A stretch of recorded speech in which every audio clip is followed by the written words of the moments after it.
Carl Jung once said something that sounds like a quiet thunder. Everything that irritates us about others can lead us to an understanding of ourselves. But the deeper line, the one that haunts the soul, is this: everything you deny in yourself will eventually control you. This is not a moral warning, it's a psychological law. What we repress does not disappear. It only changes shape, hides behind the curtains of consciousness, and waits for the perfect moment to reappear, often when we least expect it. We live in an age of denial.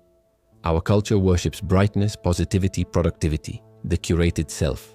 We polish our digital personas until they shine, but in the process, we exile everything that feels dark, contradictory, or unpresentable. Jung would say that the modern world has perfected the art of repression, not through silence, but through performance. In his language, what we reject becomes the shadow. The shadow isn't evil. It's simply the part of us that we refuse to see. It holds our anger, jealousy, fear, lust, and vulnerability. The impulses that our ego, desperate for approval, keeps locked in the basement. The shadow, Jung wrote, is the thing a person has no wish to be. Yet paradoxically, it's also the gate through which the soul re-enters life. Look at social media, an endless masquerade. The perfect morning routines, the filtered bodies, the enlightened opinions. But beneath every moral sermon, there is often a silent projection. We attack in others what we cannot bear in ourselves. The collective shadow of our age is broadcast daily through comments and hashtags. We condemn others to avoid confronting our own contradictions. Jung would have called it moral inflation, when the ego, pretending to be pure, becomes possessed by its own shadow. He warned that when the shadow is ignored, it takes over. You can see it everywhere. In political fanaticism, in the anonymous cruelty of online mobs, in the way we dehumanize those who mirror our hidden flaws. The irony is tragic. In denying our darkness, we give it power. The shadow, Jung said, is a moral problem that challenges the whole ego personality. Integrating it requires humility, the courage to admit that the monster we fear lives within us. Today, that courage is rare. We are trained to curate our light, not to confess our night. But what we suppress turns into symptoms: anxiety, emptiness, exhaustion. The psyche rebels against our false perfection. Every projection is a missed opportunity for growth. When something or someone triggers us, it's often a message from the unconscious. This too is you. The arrogant colleague, the manipulative friend, the reckless stranger. They are mirrors, not enemies. Yet our instinct is to externalize the problem, to say, it's them, not me. That's the convenient lie the ego tells to preserve its image. Jung saw this dynamic not only in individuals but in societies. Where love rules, there is no will to power, he wrote. And where power predominates, love is lacking. Collective power thrives on collective denial. Every culture hides what it cannot integrate, and what it hides, it ends up fighting. The wars we wage outside are often reflections of the wars inside. In the modern psyche, the shadow wears many masks. Sometimes it's disguised as moral superiority. Sometimes it's hidden in humor, sarcasm, or silence. Sometimes it takes the shape of self-sabotage, that invisible hand that ruins what we build because part of us feels unworthy of it. The shadow always finds a way to speak. To Jung, healing meant dialogue, not between therapist and patient, but between the conscious and the unconscious. He called it individuation, the lifelong process of becoming whole. One does not become enlightened by imagining figures of light, he wrote, but by making the darkness conscious. That's the difference between spiritual bypassing and real transformation. Imagine Jung alive today, scrolling through Instagram, reading comments, watching influencers preach authenticity. He would smile with sadness perhaps, realizing that humanity still runs from its own reflection, just with better filters. But he would also recognize a hidden opportunity. Never before have our shadows been so visible. The internet is a collective dreamscape, and every tweet, every selfie, every outrage is a symbol waiting to be interpreted. He'd remind us that the task is not to escape the darkness, but to understand it. Not to hate what we find, but to hold it with awareness. For within the shadow lies the seed of everything creative and alive. In the deepest darkness, Jung wrote, there is light. So what happens when we stop denying? We begin to reclaim our power. The energy once used to hide our flaws becomes available for living. We start seeing others with more compassion because we recognize ourselves in their imperfection. Integration doesn't mean becoming flawless. It means becoming real. And that perhaps is Jung's most radical idea, that wholeness is more important than goodness. Because only the one who has faced their darkness can truly embody the light. The next time you find yourself judging, hating, or rejecting, pause. Ask what part of you is speaking. Ask what the shadow is trying to show. Everything you deny in yourself will wait patiently until you are ready to meet it. And when you finally do, you'll realize it was never an enemy. It was a part of you longing to be seen. Carl Jung believed that the greatest privilege of a lifetime is to become who you truly are. It sounds simple, almost cliché. But behind that sentence lies an entire cosmology of the soul. For Jung, the purpose of life was not happiness, success, or enlightenment. It was wholeness, the slow, often painful integration of all the parts that make us human, the conscious and the unconscious, the light and the dark, the known and the forgotten. He called this process individuation, from the Latin individuus, meaning undivided. To individuate is to become undivided. In a fragmented world, that's nothing less than revolutionary. The modern self is a collage of expectations. We are taught to become what society rewards: productive, pleasant, efficient, consistent. But the psyche has other plans. Deep within, something resists, a quiet voice often ignored that whispers, "This isn't you." Jung saw that voice as the self, not the ego that says I, but the deeper center that holds the full potential of our being. He wrote, "The self is both the goal and the guide of the individuation process. It calls us through dreams, coincidences, emotional breakdowns, even illnesses, any experience that cracks the surface of our false identity. The self doesn't care about comfort. It cares about truth. Individuation begins when life stops cooperating with our persona. When the career we built loses meaning, when relationships fall apart, when success feels hollow, those moments are invitations. They hurt because something larger is trying to emerge. The old structure collapses so that a more authentic one can be born." Jung compared it to alchemy, the transformation of raw material into gold. But the gold is psychological, the treasure hidden within the chaos of experience. In this sense, the midlife crisis, so often mocked, is actually a sacred event. It's the psyche demanding evolution. Wholly unprepared, Jung wrote, we embark upon the second half of life, and we take the step into the afternoon of life as if it were the morning. The first half is about building the ego. The second is about transcending it. Without that shift, we remain trapped in repetition, adult bodies with adolescent goals. But individuation isn't self-centered. On the contrary, it's a dismantling of the false self. It requires confronting the shadow, forgiving the past, and embracing the inner opposites, masculine and feminine, reason and intuition, order and chaos. Jung called this the union of the opposites, the mysterious synthesis through which the psyche becomes whole. There is no coming to consciousness without pain, he warned. People will do anything, no matter how absurd, to avoid facing their own souls. Look around. The constant busyness, the noise, the distractions, all are symptoms of avoidance. We run from silence because silence reveals what the noise hides. We fill our days with content, notifications, productivity metrics. Yet we feel increasingly empty. Jung would say the soul is starving. The path of individuation begins in that hunger. It asks us to turn inward, to listen to dreams, to respect intuition, to find meaning in what seems irrational. Jung saw the psyche as an ecosystem. Every symbol, every emotion, every instinct has its role. When we reject any part of ourselves, the system becomes sick. Healing requires dialogue, not control. He used to say that the unconscious compensates the conscious mind. If we are too rational, the psyche sends chaos. If we are too emotional, it sends detachment. Life to Jung was not linear but dialectical, a conversation between extremes seeking equilibrium. Individuation is learning to listen to that conversation instead of silencing it. In the modern world, individuation might look like rebellion. It might mean leaving a job that pays well but kills your spirit. It might mean embracing solitude instead of chasing validation. It might mean admitting, finally, that your idea of success was inherited, not chosen. To individuate is to betray expectations, not out of arrogance, but out of loyalty to the truth of your own being. Jung once wrote, "The privilege of a lifetime is to become who you are." But he also knew how rare that privilege is because it demands a kind of death, the death of who you thought you were. Most people, he said, would rather remain in their neurosis than step into the unknown. But those who dare, even trembling, find that life begins again on the other side. It's a paradox. Individuation is both deeply personal and profoundly universal.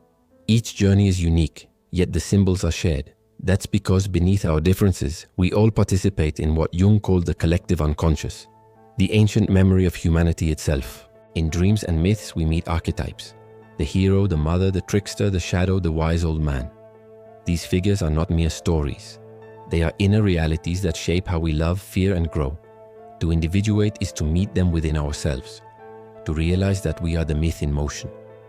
If Jung were alive today, he might say that the collective unconscious has gone online. The memes, the trends, the viral narratives, all are expressions of archetypal energies.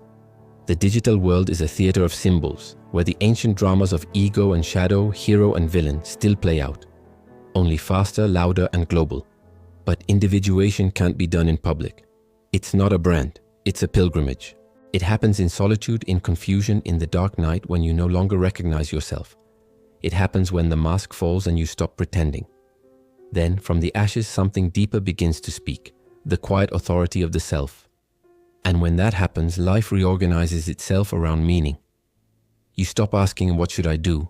and start asking, "What wants to happen through me?" That shift, from will to listening, is the moment the soul begins to lead. The world tells us to become successful. Jung tells us to become real. One is temporary, the other eternal. And perhaps in the end, that's the only victory worth pursuing. Imagine closing your eyes and dreaming, and discovering that what you see belongs not only to you, but to everyone who has ever lived. That was Carl Jung's revelation, that beneath the personal mind lies a vast ocean of shared memory, a living archive of the human experience. He called it the collective unconscious, a term that sounds mystical, but for Jung it was simply descriptive. It is the psychic DNA of humanity. The collective unconscious, he said, is not inherited ideas but inherited possibilities. It's the structure of the human imagination itself. The reason why ancient myths, tribal rituals, and modern films all share the same emotional architecture. Beneath every story beats the same pulse, the journey of the soul toward wholeness. Jung discovered this not in textbooks, but in dreams. His own visions terrified him. Floods, serpents, old wise men, radiant women, symbols that seemed to belong to another time. When he compared them with myths from cultures he'd never studied, he realized something extraordinary. The images of his unconscious matched the imagery of ancient civilizations. It was as if, he wrote, I had stumbled upon a pre-existent pattern in the psyche. That pattern is universal. It lives in all of us. We may speak different languages, worship different gods, vote for different leaders, yet our inner world speaks through the same symbols. The archetypes, Jung called them, timeless motifs that express the fundamental experiences of being human. Birth, death, love, betrayal, transformation. The archetypes are not characters, they are forces. The mother is not a woman, but the principle of nurturing and creation. The hero is not a man, but the courage to confront chaos. The shadow is not evil, but the repressed truth waiting to be seen. The wise old man, the trickster, the child, the anima and animus, all are inner voices that guide or challenge us. What Jung realized is that myths are not lies told by primitive people. They are maps of consciousness. The symbols of mythology, he wrote, are the collective dreams of humanity. When we lose contact with myth, we lose the ability to interpret our inner world, and we begin to suffer from meaninglessness. Look at our time. We think we have outgrown myth, but myth has simply changed clothes.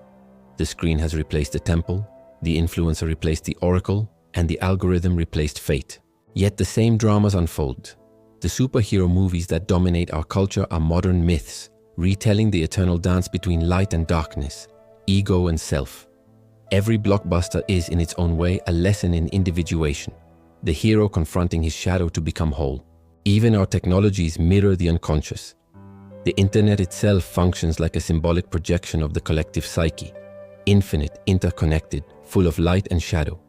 It holds humanity's best and worst impulses in one global mind. Jung would have recognized it instantly, a digital manifestation of the collective unconscious. Scroll through social media long enough and you'll see archetypes in action. The hero fighting for a cause, the victim seeking empathy, the trickster spreading chaos with a smile. The mother archetype appears in influencers preaching care and healing, the father archetype in the gurus offering order and discipline. The shadow lurks in comment sections and cancel campaigns. We are mythic beings acting out ancient patterns, only now, on screens instead of stages. But Jung would also warn us. The collective unconscious is not only creative, it is dangerous. When individuals lose contact with their own center, they are swept up by collective forces. That's how ideologies are born. Political, religious, cultural. The smaller the individual mind, Jung said, the greater the danger of being possessed by the collective. To lose oneself in the crowd is to forget the self. You can see it in our world today. Tribes of belief, armies of outrage, mass movements that promise salvation but demand obedience. Jung would call this a psychic epidemic. The collective, when unbalanced, becomes like an unconscious person. Emotional, impulsive, blind. Individuation then is not selfishness. It's the antidote to mass possession. A society of individuated souls would be immune to manipulation because each person would think, feel, and dream from their own center. Yet Jung didn't fear the collective. He saw it as sacred ground, a reservoir of wisdom that could heal as much as it could destroy. Within it lives not only chaos but also the image of wholeness, what he called the archetype of the self. The self is the divine pattern behind the human form, the totality that unites opposites and restores balance. All religious symbols, Jung argued, ultimately point toward this center. The mandala, the cross, the circle, the lotus. They are all variations of the same truth, that within every person there is an inner order trying to express itself. He experienced this directly. During a period of deep introspection, Jung drew hundreds of circular symbols, mandalas that appeared spontaneously in his dreams. He realized they represented the psyche's attempt to organize itself around a spiritual core. I knew, he wrote, that I had found the key to my own wholeness. That's what the collective unconscious ultimately offers us. Connection, not through data, but through meaning. It reminds us that we are not isolated egos floating in chaos. We are expressions of something ancient and vast, carrying within us the memory of the species. When you dream of falling, of flying, of being chased, you are tapping into the same mythic current that once moved shamans, prophets, and poets. In a world obsessed with novelty, Jung whispers a different message. The most profound discoveries are never new, they are remembered. We scroll endlessly, searching for connection, yet the network we seek is already inside us, invisible, timeless, humming beneath consciousness. The collective unconscious is not a metaphor, it is the web of being itself. And maybe, if we could learn to read its symbols again, not as superstition but as guidance, we might rediscover what the modern world has forgotten, that every human story is part of one great story, endlessly retold through the dream of life. There was a time when humanity listened to its dreams as if they were messages from the gods. We built temples to interpret them, wrote them in sacred texts, and shaped civilizations around their meanings. Today we dismiss them as random neurological noise, a byproduct of sleep, nothing more. But Carl Jung never accepted that. For him, the dream was the royal road to the soul. Dreams, Jung wrote, are the small hidden doors in the deepest and most intimate sanctuaries of the soul. Behind those doors lies a dimension where reason dissolves and truth takes shape in images. It's not logic that speaks there, but symbol, the ancient language of the unconscious. To Jung, dreams were not riddles to be solved, but messages to be listened to. They emerge from the unconscious like letters written in metaphor. Their grammar is not linear, and their meaning is layered. A snake in a dream might not be about a snake at all. It might be transformation, temptation, wisdom, fear, or rebirth. Each image is alive, moving within the psyche's ecology. He saw that the unconscious never lies. It might confuse, exaggerate, or hide its message in paradox, but its goal is always balance. The dream, he said, is a spontaneous self-portrait of the situation in the unconscious. When the conscious ego strays too far from truth, the dream corrects it. If we become too rational, it sends chaos. If we become too emotional, it sends symbols of order. The psyche always seeks equilibrium. Think about how dreams operate in our time. We wake, reach for our phones, and erase them before they can be remembered. The collective rhythm of modern life has no room for the night. But what we ignore, Jung would remind us, doesn't disappear. It simply moves underground. The forgotten dream still acts upon us, shaping moods, intuitions, and behaviors we can't explain. In his practice, Jung often asked patients to write their dreams down, to draw them, to live with them. He believed that paying attention to the imagery of the unconscious gradually builds a bridge between two worlds, the waking mind and the dreaming one. That bridge is where meaning is born. Until you make the unconscious conscious, he warned, it will direct your life and you will call it fate. For Jung, the dream world wasn't primitive or superstitious. It was sacred. Its symbols were not decorations of the mind, but expressions of life itself. Every recurring dream, every archetypal image, every emotion that lingers after waking, all of it is the soul trying to communicate in the only language it knows. The dream does not speak English, Spanish, or Chinese. It speaks in fire, in water, in doors and bridges, in shadows and light. It uses the grammar of myth. That's why the same symbols appear in every culture and every century. The serpent that tempted Eve also guided the Aztec gods. The flood that cleansed the world in Genesis reappears in countless other mythologies.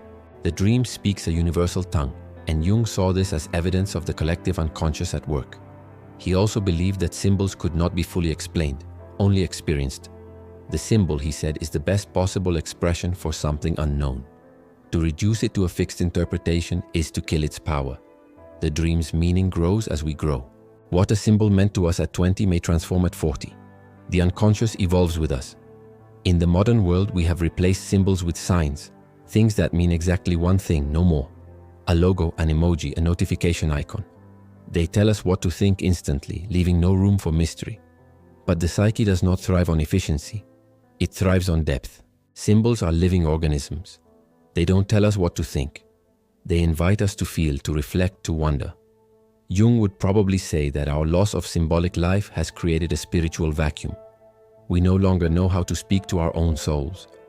Religion once offered symbols that bridged matter and spirit. But when dogma replaced experience, the bridge collapsed. Now we turn to therapy, art, or psychedelics, seeking what rituals once provided. A symbolic encounter with the unconscious. But the dream remains democratic. It doesn't require belief, money, or permission. It visits everyone, saints and cynics alike, whispering truths that consciousness cannot face in daylight. The dream, Jung wrote, is the guiding word of the soul. And yet, how few of us listen. In our data-driven culture, the dream might be the last free space left, a realm untouched by algorithms or ads. There, the psyche restores its autonomy.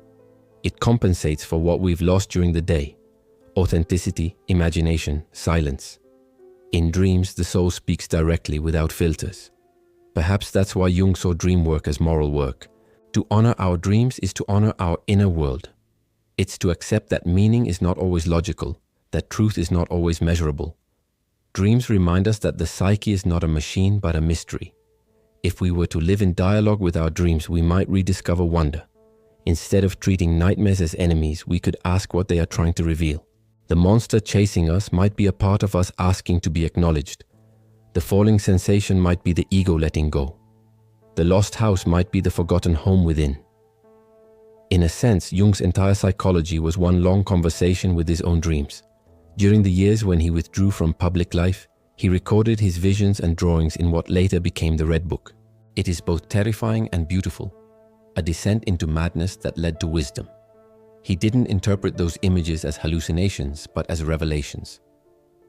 "My life is the story of the self-realization of the unconscious," he wrote. That statement could be ours too. Every life, in its deepest essence, is the story of consciousness awakening from its own sleep. The dream is not the opposite of reality. It is reality speaking in another tongue. And maybe in a world where we've lost the ability to dream awake, Jung's message is more urgent than ever. Learn again to listen to the symbols, because the unconscious is still speaking, and it's using your dreams as its voice. Carl Jung warned that the greatest danger to humanity is the psychic epidemic.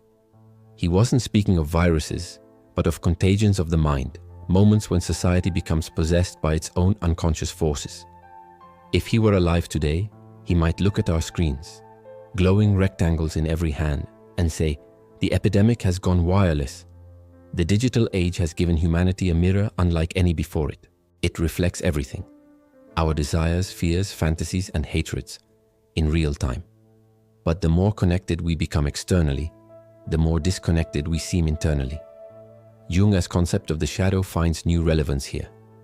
The parts of ourselves we repress now live online, multiplied, algorithmically fed, and shared globally.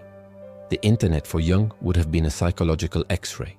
Every comment section reveals the shadow at play, the projection of our denied emotions onto anonymous strangers. Outrage becomes currency, sarcasm becomes armor, and moral certainty becomes addiction. In this global theater, the ego performs endlessly, and the shadow applauds from the dark. Jung defined the shadow as everything the individual refuses to acknowledge about himself. In our time, we've outsourced that refusal to technology. We curate perfection while algorithms learn our hidden cravings. Our phones know the parts of us we pretend don't exist, the searches we delete, the faces we linger on, the envy we won't name. The digital shadow is vast, precise, and brutally honest. Technology in this sense has become the new unconscious, omnipresent, invisible, shaping behavior beneath awareness. We no longer dream alone, we dream through data.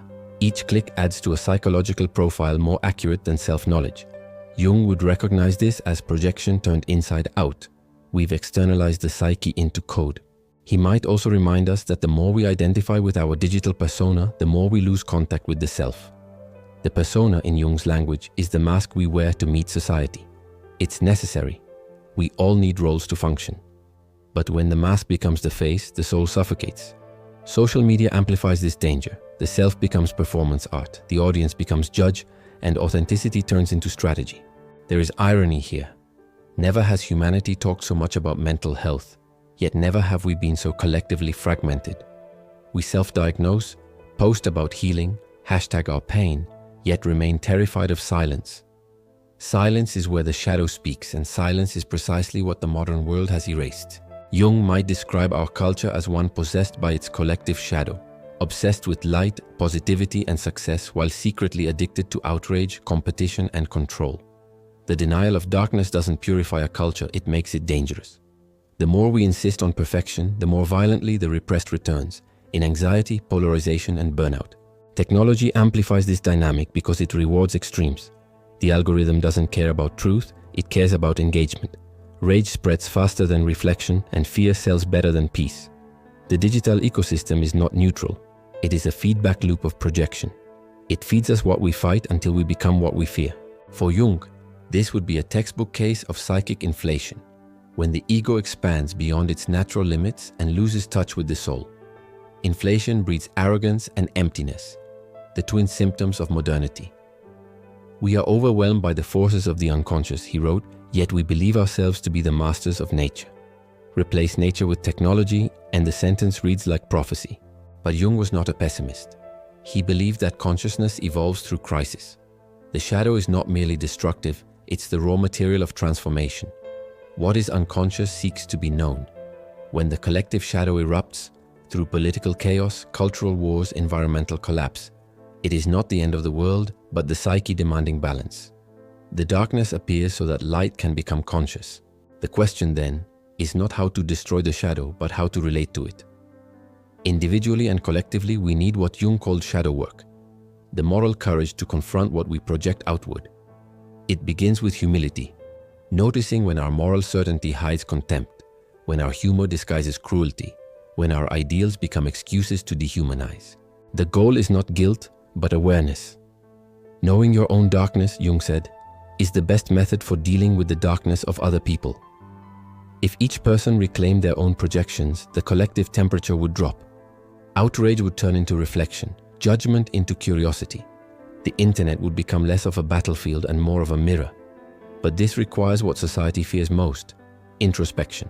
And introspection does not trend. Still, seeds of awareness are growing. Digital minimalism, meditation, therapy, and slow living, these are small rebellions against the machinery of distraction. Each moment of conscious presence weakens the possession of the collective shadow. Jung would see hope there, the self asserting itself through individuals who dare to feel. Ultimately, Jung's psychology reminds us that technology is not the enemy. It's an amplifier. It magnifies whatever we refuse to integrate. If we are fragmented, it will fragment us further. If we are whole, it can extend that wholeness into the world. The danger is not in the machine, but in our unconscious use of it.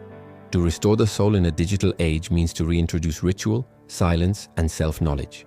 It means turning off the noise long enough to hear the whispers of the psyche.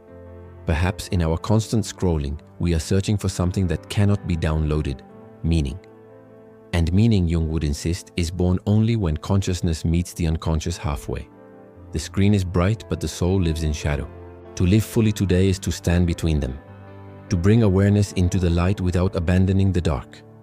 In the end, technology is just another mirror. It will show us whatever we bring to it. The challenge and the opportunity is to look without flinching. Because if Jung taught us anything, it is that the only way to heal the world as shadow is to start with our own. Carl Jung believed that every love story is at its core a psychological event. What draws us to another person is rarely just their face, their voice, or their presence. It's something older, deeper, mysterious. The meeting of two personalities, Jung wrote, is like the contact of two chemical substances. If there is any reaction, both are transformed. But the transformation he spoke of isn't always gentle. Love awakens the unconscious.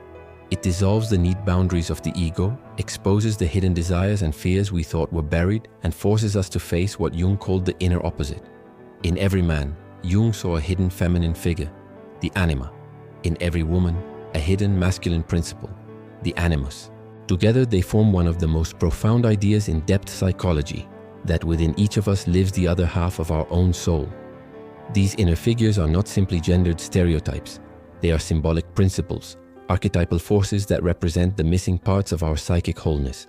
The anima is feeling, receptivity, imagination, connection with the unconscious.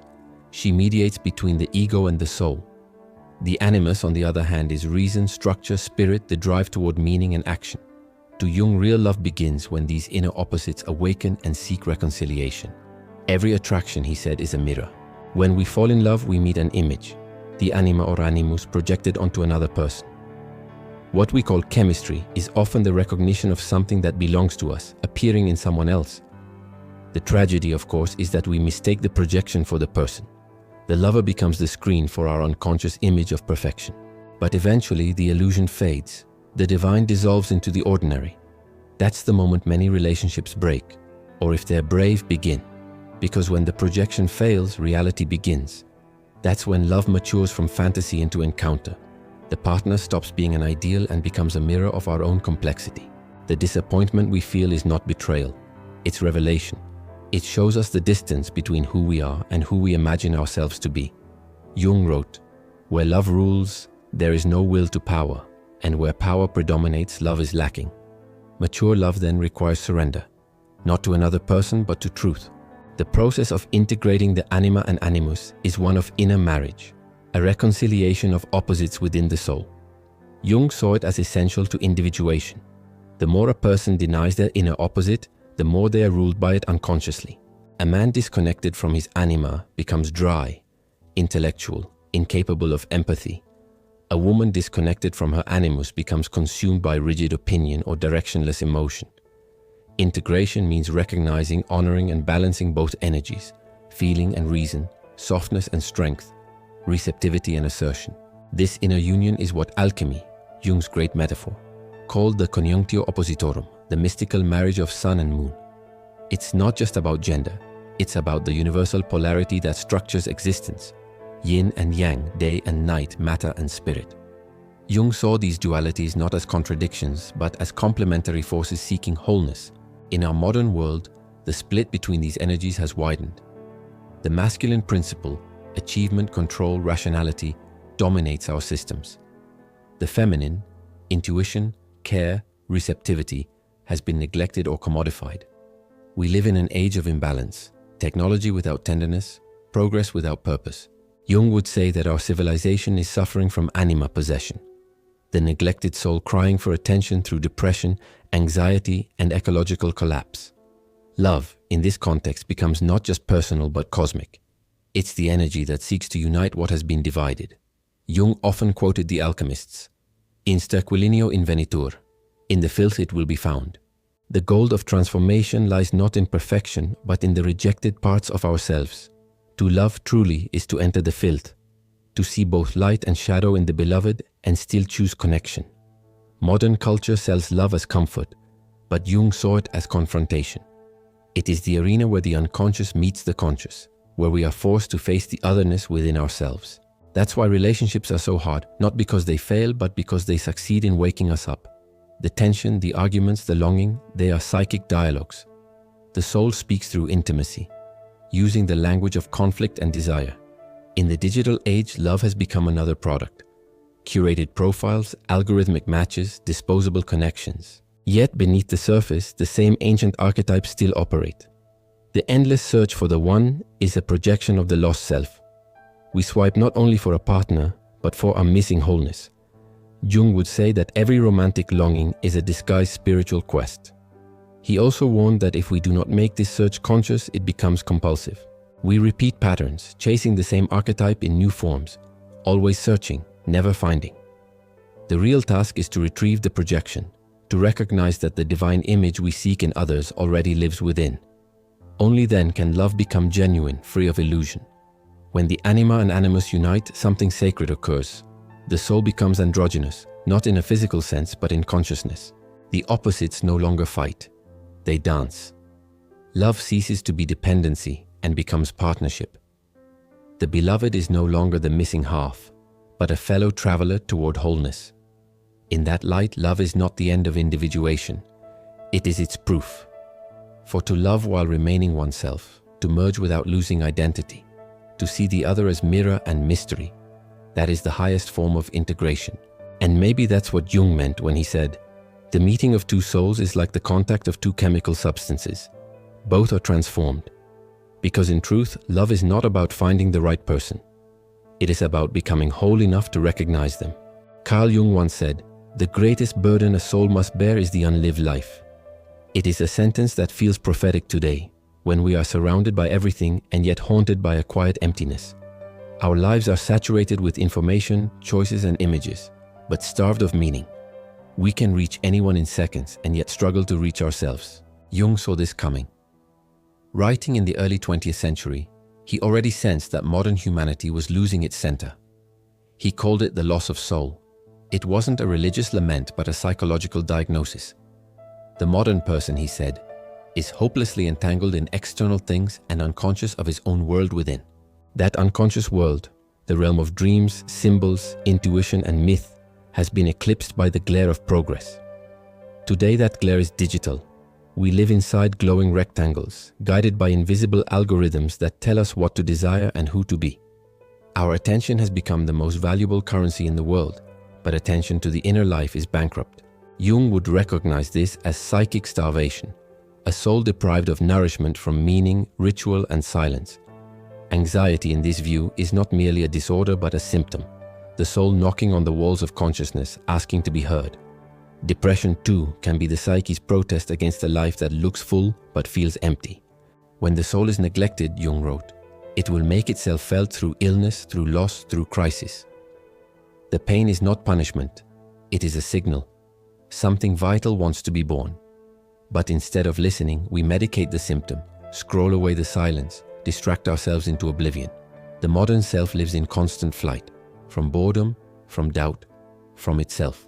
Jung would call this shadow avoidance on a civilizational scale. He believed that meaning cannot be manufactured. It must be experienced, and it arises, paradoxically, not from comfort but from confrontation, from facing what we fear, what we deny, what we suffer. The purpose of life, he wrote Omar, is not to be happy but to realize oneself. Happiness is a byproduct of integration, not its goal. In his practice, Jung saw that those who found meaning were not necessarily those who solved their problems, but those who related to them differently. They stopped asking, why me? And started asking, what is this asking of me? Suffering, when approached symbolically, becomes instruction. Every crisis is an invitation to individuation, the slow awakening of consciousness. Our society, however, treats pain as error. We are taught to optimize every discomfort away. But the soul has its own logic and it speaks in paradox. What we avoid becomes our teacher. What we reject carries the medicine.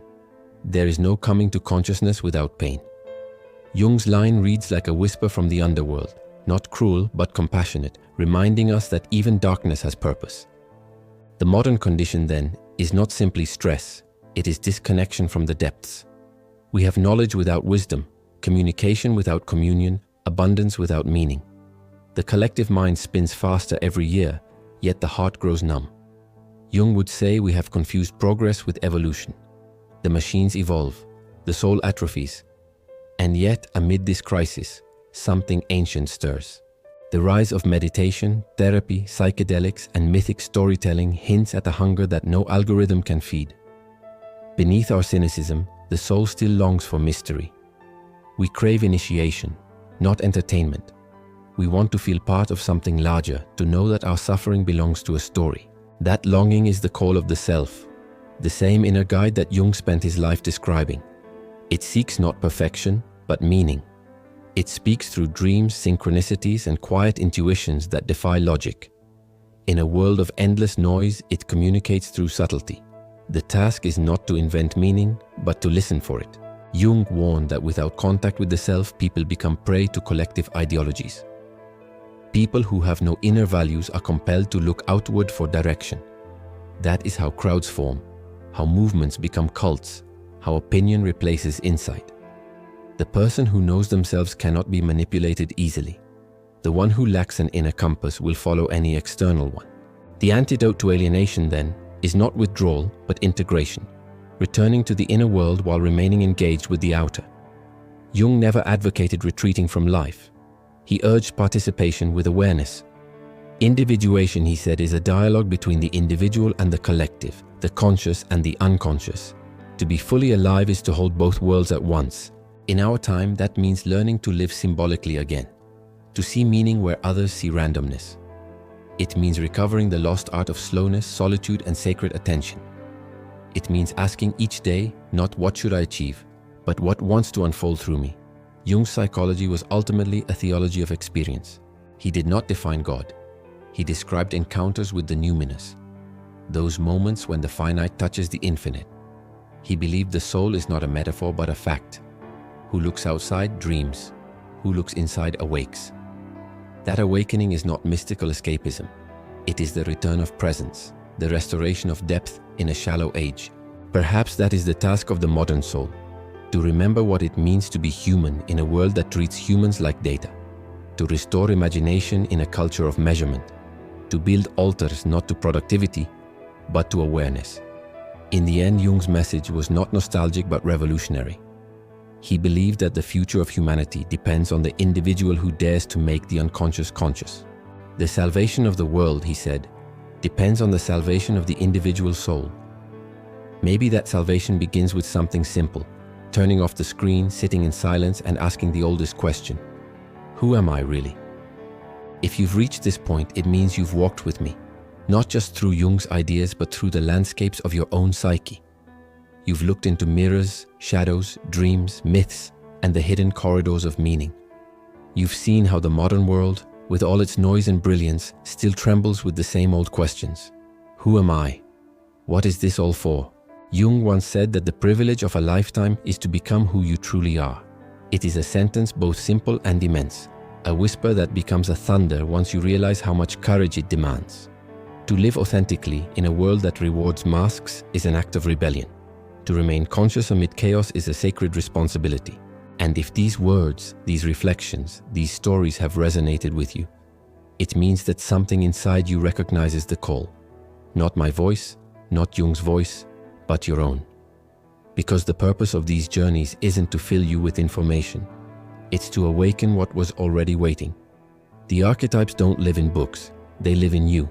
Perhaps you've begun to notice how Jung's psychology isn't just theory. It's a mirror for existence itself. The shadow you've seen in the world is your own. The anima you've loved is your inner image of the soul. The self you've glimpsed in moments of synchronicity is the same ancient center that moves planets and dreams alike. To study Jung is to study the blueprint of the human condition and the doorway to the divine that hides within the ordinary. But before we end this cycle, I want to speak to you not as a narrator, but as a fellow traveler, because this channel, this space, exists not just to explain Jung, but to live him. Each video, each reflection, each pause in the narrative is an act of individuation in motion. Consciousness expanding through conversation. If you have found meaning here, if these words have touched something silent within you, I invite you to help this message reach others who are still searching. Subscribe to the channel, leave your like, share this journey. not as a gesture of vanity, but as a symbol of participation. The digital world is flooded with noise, but meaning spreads only when hearts align. Every click, every comment, every moment of attention helps keep the light alive in a place that often forgets what light is for. In the end, the numbers don't matter, but the connection does. Because this project isn't just about Carl Jung. It's about all of us trying to remember who we are beneath the personas, beyond the filters, behind the stories we tell. It's about rediscovering the soul of the world, the anima mundi that Jung said we've forgotten in our pursuit of progress. So let this channel be a kind of temple, not of dogma but of dialogue. A place where psychology meets poetry, where thought meets feeling, where intellect meets intuition. A sanctuary for those who sense that there's more to life than algorithms and distractions. And as we close this narrative, remember, this is not the end. It's an opening. The journey of individuation never truly ends. It only deepens. The more conscious you become, the more mysterious life reveals itself to be. The paradox is that awakening doesn't remove the mystery, it amplifies it. You no longer fear the unknown because you realize you are part of it. When Jung was asked late in life whether he believed in God, he smiled and said, "I don't believe, I know." That knowledge wasn't intellectual, it was experiential. It was the knowing that comes when the soul and the world are no longer separate, when the inner and outer mirror one another perfectly. That's what we're searching for here. Not answers, but alignment. Not certainty, but depth. So if this message resonates, if somewhere in your chest a quiet voice says yes, then stay. Subscribe. Be part of this experiment in consciousness. Each week we'll descend a little deeper, explore another archetype, dream another dream. And in doing so, maybe we'll remember together that to understand Jung is not to escape the world, but to re-enter it with eyes that finally see. Because this isn't just a YouTube channel, it's a map, and you are part of the story it tells. So take a breath, look within, and if you haven't yet, subscribe, leave your like, and share the light. Because every act of awareness, even a single click done consciously, contributes to what Jung called the unfolding of the self. The shadow has been met, the dream has spoken, the circle closes and begins again. Welcome to the journey.